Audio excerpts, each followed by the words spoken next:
बीरबल की चालाकी से भरा तराजू। बादशाह अकबर की सुबह की अदालत सजी हुई थी। दरबार में हल्की खामोशी थी, लेकिन भीतर ही भीतर कुछ खास मामला पक रहा था। दरबारियों की निगाहें बादशाह और उनके बगल में बैठे बीरबल पर टिकी थीं। अचानक महल का द्वार खुला और एक बूढ़ा सेठ अंदर दाखिल हुआ। वह परेशान दिख रहा था। सिर झुकाए, हाथ जोड़े, कांपती आवाज में बोला, हुजूर, मेरी फरियाद है, मुझे इंसाफ चाहिए। बादशाह ने इशारे से उसे बोलने का हुक्म दिया। हुजूर, मैंने अपने जीवन भर की कमाई एक सुनार को दी थी, सोने की छड़ें तौलने के लिए। उसे मैंने कुछ दिनों के लिए तराजू उधार दिया था, ताकि वह मेरा सामान तौल सके। लेकिन अब वह कहता है कि मैंने उसे कोई तराजू दिया ही नहीं। दरबार में हलचल मच गई। अकबर ने कहा, क्या तुम्हारे पास कोई सबूत है? सेठ ने कहा, हुजूर, अगर मेरा तराजू वापस न मिला तो मैं पूरी तरह बर्बाद हो जाऊंगा। अकबर ने बीरबल की तरफ देखा, जो अब तक शांत बैठा था। बीरबल धीरे से मुस्कुराया और बोला, बादशाह सलामत, इस मामले की सच्चाई जानने के लिए मुझे एक दिन का समय दें। अकबर ने सिर हिलाया। बीरबल ने सेठ से उसका पता पूछा और फिर सुनार के बारे में जानकारी ली। अगले दिन सुबह सुबह बीरबल साधारण वेशभूषा में सुनार की दुकान पर पहुंचा। दुकान पर चमकदार आभूषण, तराजू और वजन के पत्थर सजे हुए थे। बीरबल ने खुद को व्यापारी बताकर सुनार से मिलने की बात की। मुझे एक खास तराजू चाहिए, बीरबल ने कहा। ऐसा तराजू जो न केवल वजन तौले बल्कि ईमानदारी भी माप सके। सुनार थोड़ा घबराया, बोला, ऐसा कोई तराजू नहीं होता, हुजूर। बीरबल ने मुस्कुराकर कहा, तो फिर शायद उस सेठ का कहना सही है जो कहता है कि तुमने उसका तराजू वापस नहीं किया। सुनार का चेहरा स्याह हो गया। वह बोल उठा, हुजूर, मैं उस तराजू की बात कर रहा था जो टूटा हुआ था। मैं भूल गया था। मैं उसे वापस कर दूंगा। बीरबल ने कोई प्रतिक्रिया नहीं दी। वह सीधा महल वापस लौट गया। अगले दिन दरबार में वही सेठ और सुनार दोनों मौजूद थे। बीरबल ने अकबर को सब बताया। सुनार ने अपराध स्वीकार कर लिया। अकबर ने कहा, बीरबल, तुमने फिर एक बार सच्चाई का तराजू साबित किया है। लेकिन यहीं पर कहानी खत्म नहीं होती। कुछ दिन बाद वही सेठ फिर से दरबार में आया। इस बार उसकी चाल में आत्मविश्वास था, लेकिन आंखों में चालाकी। हुजूर, अब इस बार मेरी जमीन किसी ने छीन ली है। मैं एक जमींदार को अपनी जमीन कुछ समय के लिए देखरेख के लिए देकर बाहर गया था। अब वह जमीन हड़पना चाहता है। बीरबल को इस बार कुछ अजीब लगा। उसने सेठ से पूछा, तुमने उस जमींदार को कोई दस्तावेज दिया था? नहीं हुजूर, सेठ बोला, मैंने सिर्फ जुबानी कहा था, वह मेरा करीबी था। बीरबल ने पूछा, तुम्हें बार बार ऐसा क्यों होता है कि तुम दूसरों पर भरोसा कर लेते हो और वे तुम्हें धोखा दे जाते हैं? सेठ ने कोई जवाब नहीं दिया। बीरबल चुप रहा। 2 दिन बाद उसने अकबर को कहा कि वह खुद उस जमींदार के गांव जाकर मामला देखना चाहता है। गांव पहुंचकर बीरबल ने ग्रामीणों से मिलना शुरू किया। पता चला कि सेठ उस जमींदार से पुरानी दुश्मनी रखता है और पहले भी कई मामलों में दरबार को गुमराह कर चुका है। बीरबल समझ गया कि इस बार मामला उल्टा है। दरबार में लौटकर बीरबल ने कहा, हुजूर, इस बार गड़बड़ी सेठ की ओर से है। जमींदार की जमीन वह हड़पना चाहता है। मैंने गांव में खुद जाकर देखा है। अकबर ने नाराज होकर सेठ को दरबार से निकलवा दिया और कहा, बीरबल, इंसाफ के तराजू की सबसे पहली शर्त यही है कि वो दोनों तरफ बराबर देखे। आज तुमने दिखाया कि सच्चाई की परख सिर्फ चालाकी से नहीं, समझदारी से भी होती है। कुछ दिन बाद फिर से सुनार दरबार में आया, लेकिन इस बार बतौर आरोपी नहीं, बल्कि बीरबल का आभार जताने। उसने कहा, हुजूर, मुझे अपने कर्मों का पछतावा है। बीरबल ने मुझे न केवल सजा दिलाई, बल्कि मेरी आंखें भी खोल दी। मैंने अब ईमानदारी से काम शुरू किया है। बीरबल ने मुस्कुराते हुए जवाब दिया, अगर तराजू में एक बार बेईमानी आ जाए तो उसे दोबारा सही करना मुश्किल होता है, लेकिन अगर आप चाहें तो हर इंसान में बदलाव संभव है। अकबर ने एक सोने का तराजू मंगवाया और उसे दरबार के सबसे ऊंचे स्थान पर टांगने का आदेश दिया। यह तराजू हमें हमेशा याद दिलाएगा कि इंसाफ के पलड़े कभी झुकने नहीं चाहिए, न डर से न लालच से। और इस तरह बीरबल की चालाकी और अकबर की दरियादिली ने एक और कहानी को जन्म दिया, जिसे आज भी लोग तराजू वाली अक्लमंदी के नाम से याद करते हैं। 2 अंगूठी और समझदारी। शाही महल के बाग में उस दिन सुबह की चहल पहल कुछ अलग थी। परिंदों की चहचहाहट के बीच अकबर सवेरे की ठंडी हवा में टहल रहे थे। वे अपने एक हाथ से दाढ़ी सहला रहे थे, जैसे कुछ सोच रहे हों, और दूसरे हाथ में वही अंगूठी चमक रही थी जो उनकी दादी ने उन्हें बचपन में दी थी, एक सोने की अंगूठी जिसमें पन्ना जड़ा था। अचानक झील के किनारे बैठते समय उनके हाथ से अंगूठी फिसलकर पानी में गिर गई। हाय, अकबर चौंके। उन्होंने तुरंत अपने सेवकों को बुलाया। मेरी अंगूठी झील में गिर गई है, वो मुझे वापस चाहिए। सेवक भागते हुए आए और झील के भीतर गोताखोरों को बुलाया गया। पानी में खूब तलाश हुई, लेकिन अंगूठी का कहीं पता न चला। दिन बीतते गए, अंगूठी नहीं मिली। अकबर चुप रहने लगे। उनका चेहरा उदास रहने लगा। दरबार में भी उनका मन नहीं लग रहा था। सभी दरबारी समझ नहीं पा रहे थे कि हुआ क्या है। फिर एक दिन बीरबल दरबार में पहुंचा। वह राज दरबार में कुछ दिन से अनुपस्थित था क्योंकि उसकी मां बीमार थी।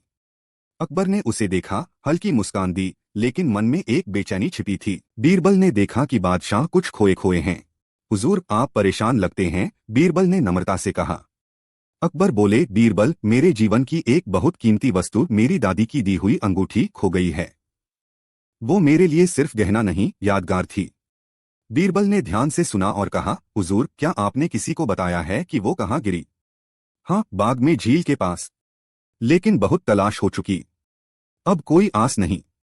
बीरबल कुछ सोचता रहा, फिर बोला, हुजूर, अगर आपकी आज्ञा हो तो मैं उसे ढूंढने की कोशिश करना चाहूंगा, लेकिन अपने तरीके से। अकबर को बीरबल पर भरोसा था। उन्होंने तुरंत इजाजत दे दी। बीरबल सीधे बाग में पहुंचा। उसने झील को देखा, उसकी गहराई, चारों ओर की मिट्टी और आसपास की घास। वहां कोई सामान्य तरीका अंगूठी खोजने का नहीं था, क्योंकि अंगूठी संभवतः झील की गहराई में चली गई थी। लेकिन बीरबल जानता था कि जो चीज दिखती नहीं वह अक्सर छिपी नहीं होती, बस नजरें समझदार होनी चाहिए।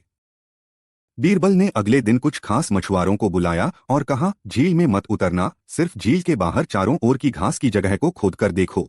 सब चौंक गए। लेकिन अंगूठी तो झील में गिरी थी ना? एक मछुआरे ने पूछा। बीरबल मुस्कुराया, गिरी थी, लेकिन अगर अंगूठी किसी चीज से टकराकर किनारे पर गिर गई हो तो? चारों ओर की खुदाई शुरू हुई और घंटों बाद एक छोटे से गड्ढे में कुछ चमकता हुआ निकला, एक पन्ना जड़ी अंगूठी। सभी हैरान रह गए। बीरबल ने वह अंगूठी उठाई, साफ की और शाही कपड़े में लपेटकर सीधे दरबार पहुंचा। अकबर के हाथ में जैसे फिर से रोशनी लौट आई। उन्होंने अंगूठी को छूते ही आंखें बंद कर लीं, मानो वो अपनी दादी से फिर मिल रहे हों। बीरबल, तुमने ये कैसे किया? बीरबल बोला, हुजूर, जब आपने कहा कि अंगूठी झील में गिरी, मैंने सोचा कि हो सकता है पानी की सतह से टकराकर वह किसी तरफ उछल गई हो सकता है किसी परिंदे ने उसे देखा हो और झील में न जाकर किनारे छोड़ दिया हो, या शायद वह गिरी ही नहीं थी, बस फिसलकर किनारे फंस गई थी। मैंने हर संभावना को सोचा, क्योंकि हर बात का हल उस समस्या के बाहर होता है जिसमें हम उलझ जाते हैं। अकबर मुस्कुरा उठे। बीरबल, तुमने सिर्फ अंगूठी नहीं, मेरा सुकून लौटा दिया है। कई दिन बीते। दरबार सामान्य होने लगा था। लेकिन फिर बीरबल को एक और अजीब घटना के बारे में पता चला। महल के एक सैनिक ने चोरी की शिकायत की थी कि रात में उसकी अंगूठी भी चोरी हो गई थी। उस अंगूठी पर उसके बेटे का नाम खुदा था और वह उसे रोज पहनता था। बीरबल को शक हुआ कि महल में कोई नया आदमी जरूर होगा। पूछताछ हुई और धीरे धीरे बीरबल की निगाहें नए रसोइये की तरफ गईं, जो हाल ही में महल में नियुक्त हुआ था। बीरबल ने एक योजना बनाई। उसने सभी कर्मचारियों को दरबार में बुलाया और कहा, जो भी कर्मचारी रात को ड्यूटी पर था वह अपनी हथेली पर एक हल्दी का दाग लगाकर आए। सभी आए, लेकिन एक आदमी के हाथ बिल्कुल साफ थे। बीरबल बोला, क्यों नहीं लगाया तुमने हल्दी? रसोइये ने कहा, मुझे तो बताया नहीं गया था। बीरबल ने उसकी तलाशी ली और एक कपड़े में लिपटी अंगूठी बरामद हो गई। अब अकबर ने एक और बात कही, बीरबल, आज तुमने दो अंगूठियों के साथ दो इंसानों के इरादों को भी परखा है, एक मासूम की उम्मीद और एक चोर की चालाकी। बीरबल मुस्कुराया, हुजूर, अंगूठियां खोती हैं, मिलती हैं, पर इंसाफ अगर खो जाए तो वह कभी नहीं लौटता, इसलिए उसका बचाव सबसे जरूरी है। अकबर ने बीरबल की तारीफ में एक नया सम्मान शुरू किया, समझदारी का पताका, और हर साल बीरबल की उस समझदारी के दिन को विशेष उत्सव की तरह मनाया जाने लगा।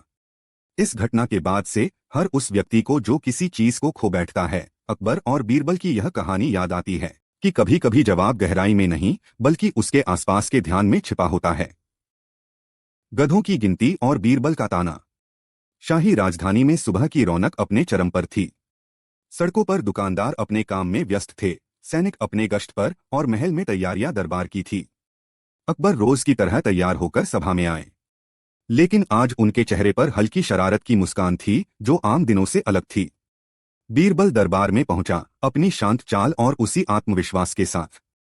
अकबर ने उसे देखकर कहा, बीरबल, आज कुछ अलग करना है। चलो महल से बाहर चलते हैं। जनता के बीच बीरबल चौंका नहीं। वो जानता था कि जब अकबर का मन कुछ शरारत में हो तब कुछ न कुछ मजेदार जरूर होने वाला है। राजा और बीरबल कुछ सैनिकों के साथ महल से बाहर निकले। रास्ते में तरह तरह के लोग मिले, कहीं किसान हल चला रहे थे, कहीं बच्चे खेल रहे थे, तो कहीं दुकानदार आवाजें लगा रहे थे। कुछ दूर चलने के बाद उन्हें एक जगह कुछ गधे बंधे दिखे। बीरबल ने मुस्कुराकर पूछा, हुजूर, ये गधे क्या आपको हंसा रहे हैं? अकबर ने मुस्कुराकर कहा, नहीं बीरबल, लेकिन मेरे मन में एक सवाल जरूर आया। मैं चाहता हूं कि तुम आज मेरे एक अजीब सवाल का जवाब दो। बीरबल सतर्क हो गया। आज्ञा दीजिए।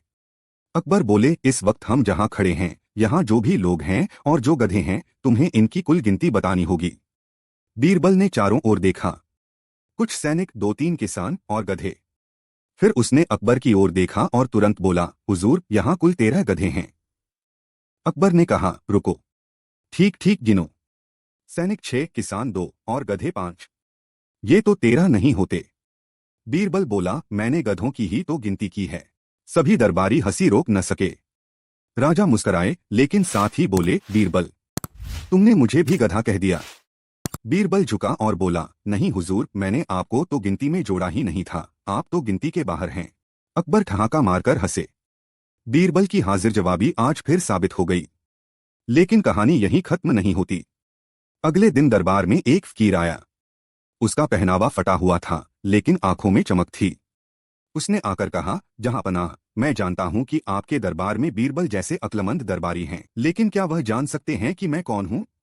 बीरबल उसकी ओर देखकर कुछ देर तक सोचता रहा, फिर बोला, आप या तो कोई बहुत अमीर आदमी थे जो अब सब कुछ छोड़ चुके हैं, या कोई बहुत बड़ा छलिया जो भेष बदलकर दरबार की परीक्षा लेना चाहता है। फकीर मुस्कुराया। अगर मैं कहूं कि मैं पहले इसी महल में एक रसोइया था और किसी गलत इल्जाम में निकाल दिया गया, तब? बीरबल ने कहा, तब आपको गधों की गिनती का मतलब समझना पड़ेगा। फकीर हैरान हुआ, कैसे? बीरबल बोला, कभी कभी जो लोग दूसरों को बेवकूफ समझते हैं वो खुद ही सबसे बड़े गधे निकलते हैं। जैसे कल अकबर हुजूर ने मुझे परखा, वैसे ही आप भी दरबार की परीक्षा ले रहे हैं। लेकिन सच्चाई सामने आ ही जाती है, चाहे वो गधे हो या इंसान।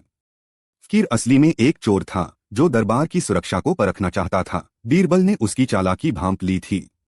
अकबर ने बीरबल को पास बुलाया और कहा, तुमने आज गधों के नाम पर एक चोर को पकड़ लिया।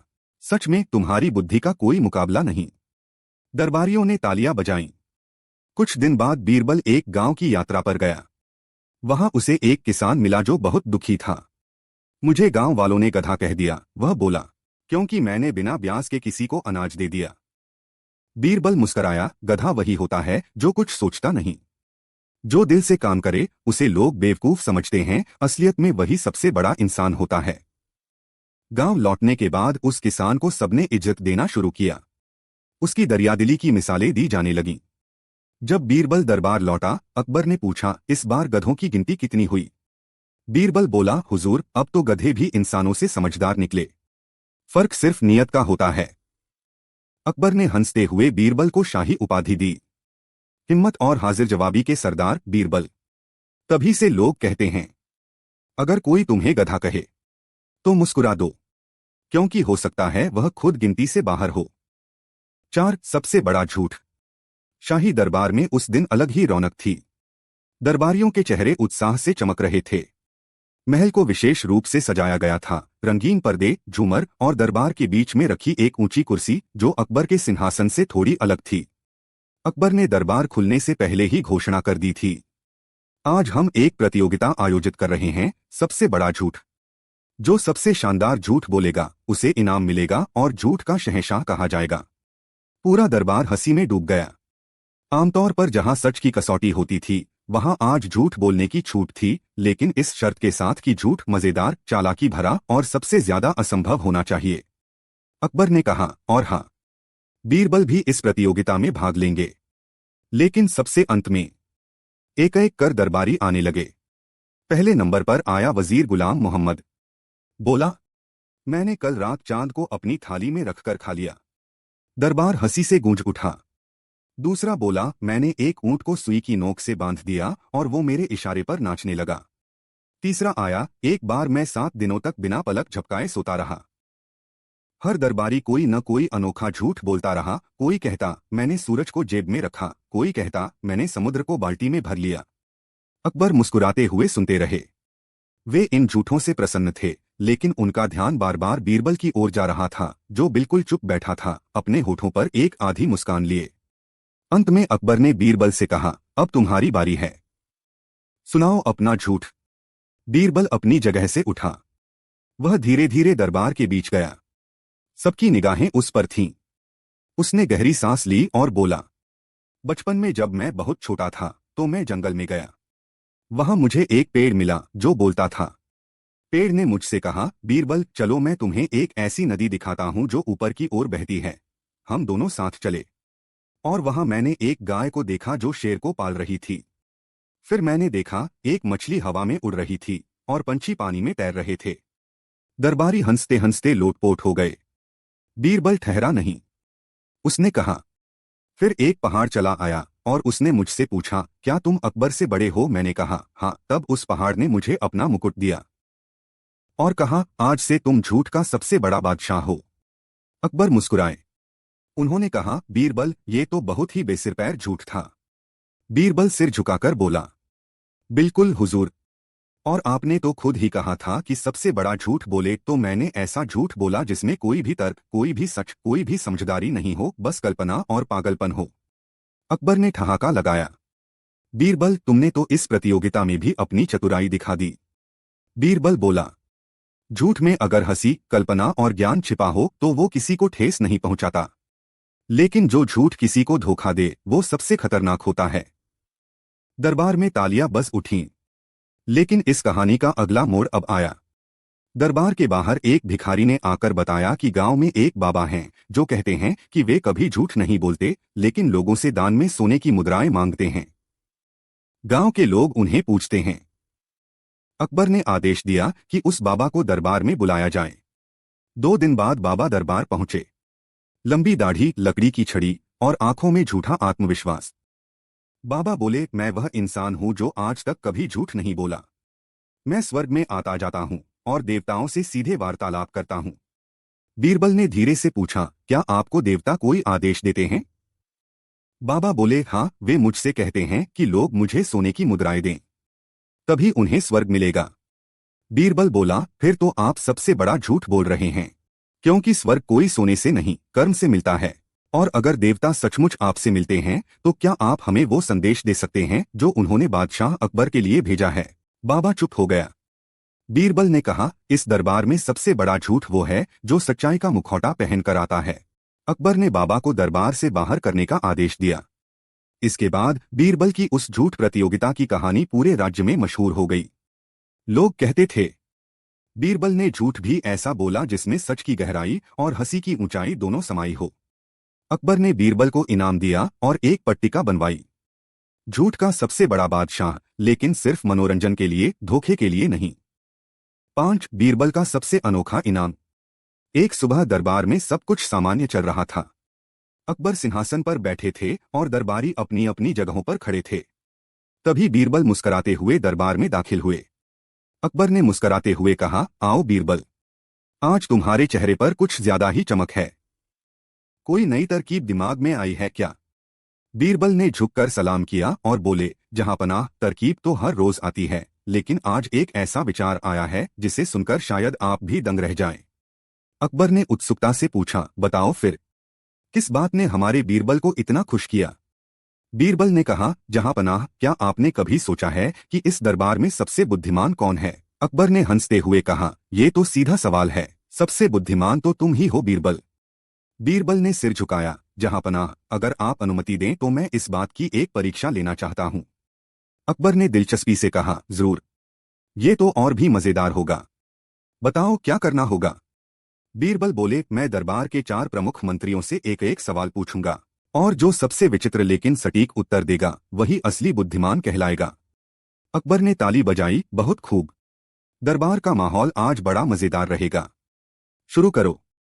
बीरबल ने पहले मंत्री राजा राम सिंह से पूछा, अगर आपके सामने दो रोटियां रखी हों, एक सोने की और एक गेहूं की, तो आप किसे खाएंगे? राम सिंह ने थोड़े सोचकर कहा, जहांपनाह, मैं गेहूं की रोटी खाऊंगा, क्योंकि सोने की रोटी खाना तो संभव नहीं। बीरबल मुस्कुराए, बहुत अच्छा उत्तर। अब बारी थी दूसरे मंत्री जलाल खान की। बीरबल ने पूछा, अगर आपको एक गधा और एक घोड़ा दिया जाए तो किसे चुनेंगे? जलाल खान ने बिना झिझक कहा, घोड़ा। गधा किस काम का? बीरबल ने सिर हिलाया, अच्छा। अब तीसरे मंत्री हरिदत्त की बारी है।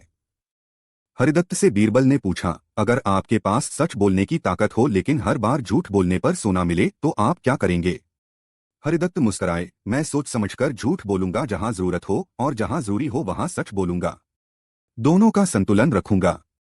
बीरबल ने कहा, यह उत्तर कूटनीतिक है पर मजेदार भी। अब आखिर में बीरबल ने खुद अकबर से पूछा, जहांपनाह, अगर आपको किसी ऐसे व्यक्ति को इनाम देना हो जिसने कभी कुछ भी आपके लिए नहीं किया, तो क्या आप देंगे? अकबर चौंक कर बोले, नहीं, क्यों दूंगा? बीरबल हंसे, मगर आप तो रोज सूरज को देखने के लिए उसकी रोशनी का उपयोग करते हैं, पर आपने कभी सूरज को इनाम नहीं दिया। अकबर ठहाका मारकर हंसे, वाह बीरबल, ये तो कमाल की बात कह दी तुमने। अब बताओ, इन चारों में किसने सबसे बुद्धिमानी दिखाई? बीरबल बोले, जहांपनाह, तीनों मंत्रियों ने जो उत्तर दिए वे तर्कसंगत थे, पर चौथा उत्तर यानी आपका सबसे अनोखा था, इसलिए आज मैं आपको ही सबसे बुद्धिमान घोषित करता हूं। अकबर हंसते हुए बोले, ओ बीरबल, तुमने तो मुझे ही बुद्धिमान कहकर बाजी पलट दी। चलो बताओ, इस खेल का असली मकसद क्या था?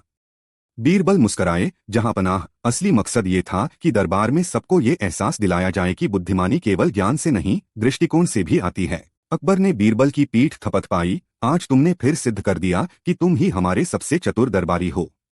अब बताओ, क्या इनाम चाहोगे? बीरबल बोले, जहांपनाह, अगर आप अनुमति दें तो मैं एक दिन के लिए पूरे राज्य का राजा बनना चाहता हूँ, लेकिन सिर्फ एक शर्त पर, आप मेरे दरबारी बनेंगे। सारा दरबार ठहाकों से गूंज उठा। अकबर ने मुस्कुराकर कहा, स्वीकृत है, लेकिन उस दिन मैं भी चालाकी से तुम्हारी परीक्षा लूंगा। अगले दिन बीरबल ने पूरे दरबार की व्यवस्था अपने अनुसार की। अकबर को दरबारी की पोशाक पहनाई गई और सिंहासन पर बीरबल बैठ गए। बीरबल ने कहा, आज दरबार में जो भी समस्या आएगी उसका निर्णय मैं दूंगा और आप उसे मान्य करेंगे। अकबर ने सिर झुकाया, जैसा आप कहें महाराज बीरबल। पहली समस्या आई, एक व्यापारी ने शिकायत की कि उसका पड़ोसी हर रोज उसके घर के बाहर से उसकी गाय को खींचकर ले जाता है और दूध निकालता है। बीरबल ने अकबर की ओर देखा, दरबारी जी, आपकी राय क्या है? अकबर ने मुस्कुराते हुए कहा, मुझे लगता है पड़ोसी को माफ कर देना चाहिए। बीरबल बोले, नहीं दरबारी जी, न्याय यही कहता है कि दूध भी उसी व्यापारी को दिया जाए और पड़ोसी को एक सप्ताह तक गाय की सेवा करनी पड़े। अकबर चुप हो गए। अगली शिकायत एक किसान की थी, उसका खेत हर साल कम उपज देता है। बीरबल बोले, इस किसान को नगर के 5 सबसे अनुभवी किसान सिखाए कि भूमि को कैसे उपजाऊ बनाएं। अकबर ने ताली बजाई, वाह बीरबल, राजा बनने के बाद भी तुमने बुद्धि नहीं छोड़ी। दिन भर इस प्रकार बीरबल ने अनेक समस्याओं का समाधान इतनी चतुराई और सहजता से किया कि पूरा दरबार दंग रह गया। शाम को सिंहासन से उतरते हुए बीरबल ने मुस्कुराकर कहा, जहांपनाह, आज एक दिन राजा बनने का जो अनुभव मिला वो मेरे जीवन का सबसे अनोखा इनाम था। अकबर बोले, बीरबल, इस राज्य का असली रत्न तुम हो, और आज तुमने सिद्ध कर दिया कि तुम्हारे जैसा न कोई था, न है, न होगा। दोनों ने हंसते हुए हाथ मिलाया और दरबार में तालियों की गूंज गूंजती रही। 6 राजा का खेल, बुद्धि का बेताज बादशाह। दरबार में उस दिन कुछ अलग ही हलचल थी। चारों ओर रंग बिरंगे पर्दे लगे थे, बीच में एक बड़ा सा चबूतरा तैयार किया गया था और दरबारियों के चेहरे पर उत्सुकता साफ झलक रही थी। अकबर ने अपने सिंहासन से मुस्कुराते हुए कहा, आज का दिन खास है क्योंकि हम दरबार में एक नया खेल खेलने जा रहे हैं, ऐसा खेल जो केवल शारीरिक ताकत नहीं बल्कि दिमाग की तेजी से खेला जाएगा। दरबार में तालियां गूंज उठीं। अकबर ने आगे कहा, इस खेल का नाम है अनोखी चुनौतियों का खेल। हर चुनौती में हिस्सा लेने वालों को एक अनोखा सवाल, कार्य या परिस्थिति दी जाएगी। जो सबसे मजेदार, बुद्धिमान और चतुर जवाब देगा वही विजेता होगा। बीरबल मुस्कुराए, जहांपनाह, अगर अनुमति हो तो मैं इस खेल की शुरुआत करने को तैयार हूँ। अकबर ने कहा, बीरबल, तुम तो इस खेल की जान हो, पहले दौर की चुनौती तुम ही दो। बीरबल खड़े हुए, पहली चुनौती है, झूठ बोलकर सच बताओ। दरबारियों में से हर कोई ऐसा झूठ बोले जो सुनने में झूठ लगे, लेकिन असल में वह किसी सच्चाई की ओर इशारा करे।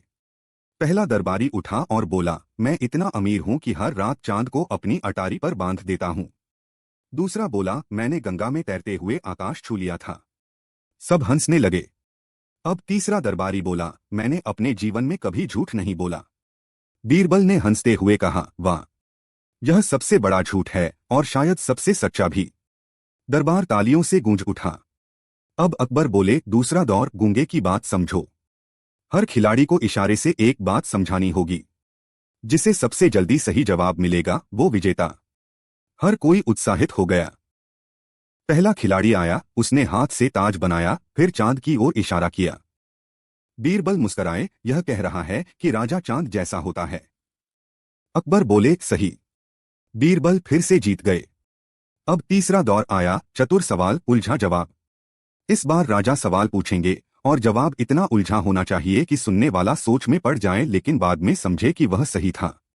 अकबर ने पूछा, अगर सामने से शेर आए और पीछे से हाथी तो तुम क्या करोगे? एक दरबारी बोला, मैं आंख बंद कर लूंगा ताकि डर न लगे। दूसरा बोला, मैं जमीन में गड्ढा खोदकर छिप जाऊंगा। बीरबल बोले, मैं अकबर बादशाह के पीछे छिप जाऊंगा, क्योंकि शेर हो या हाथी जो उनका सामना कर सकते हैं वो ही मेरे राजा हैं। अकबर हंस पड़े, बीरबल तुम हर बार खेल को जीत लेते हो। अब बारी आई सबसे मजेदार राउंड की, राजा को हंसाओ। अकबर ने कहा, अब हर कोई एक एक बात कहेगा जिसका मकसद मुझे हंसाना है।